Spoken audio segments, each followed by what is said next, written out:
پاکستان کے لیے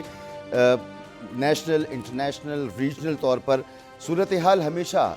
ایسی ہوتی ہے کہ جس میں بہت زیادہ ویجیلنٹ رہنے کی ضرورت ہوتی ہے، اور خاص طور پر پاکستان اور انڈیا کے تنازع کے بعد، اور پھر جو یہ جنگ ہوئی ہے ایران کی اور اسرائیل کی، اس کے بعد اس خطے کی جو صورتحال ہے وہ کسی وقت بھی تبدیل ہو سکتی ہے، اور اس میں کوئی ابہام کی بات نہیں ہونی چاہیے۔ اس دوران پاکستان کے اندر جو سیاسی اور معاشی صورتحال ہے اس کا بہت بہتر ہونا ضروری ہے، پاکستان میں استحکام کا ہونا بہت ضروری ہے، اور پھر ساتھ ساتھ حکومت کی جو پرفارمنس ہے وہ بھی کیونکہ اب حکومت کو تقریباً 1.25 سال ہو رہے ہیں، تو حکومت جو ہے وہ اس کا کوئی ہنی مون پیریڈ تو ہے نہیں، تو حکومت کو بھی اپنی جو پرفارمنس ہے اس سے یہ ثابت کرنا ہوگا کہ عوام کے اندر بے چینی نہ رہے۔ بدقسمتی سے پاکستان کی جو معاشی صورتحال ہے اس میں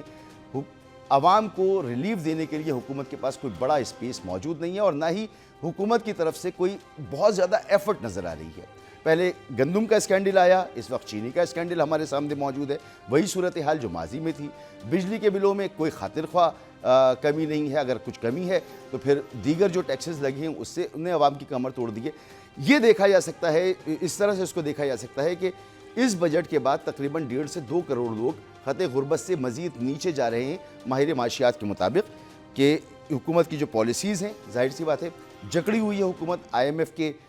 پروگرام کے اندر، اور صرف یہی پروگرام یہاں پر ختم نہیں ہوگا، اس کے بعد بھی حکومت کو ایک پروگرام میں جانا ہے۔ ایران اور اسرائیل، پاکستان اور انڈیا، بیچ میں امریکہ اور دیگر ریجنل قوتیں، اگر آپ دیکھیں کہ جو اسٹریٹجی رہی ہے خاص طور پر امریکہ، اسرائیل اور انڈیا کی، وہ کیا رہی ہے؟ ملٹی پرونگ اسٹریٹجی رہی ہے۔ یا تو وہ آپ سے بات چیت کرتے ہیں، ساتھ ساتھ آپ کے خلاف پروپیگنڈا کرتے ہیں،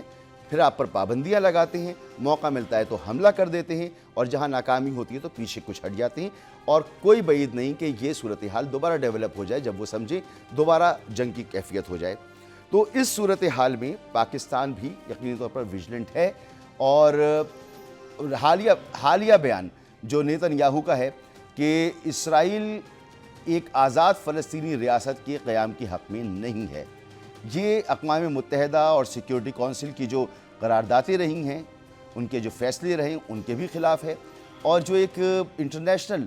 کورس ہے اس کے بھی خلاف انہوں نے یہ بات کہی ہے، جس سے اس خطے میں کشیدگی بڑھے گی۔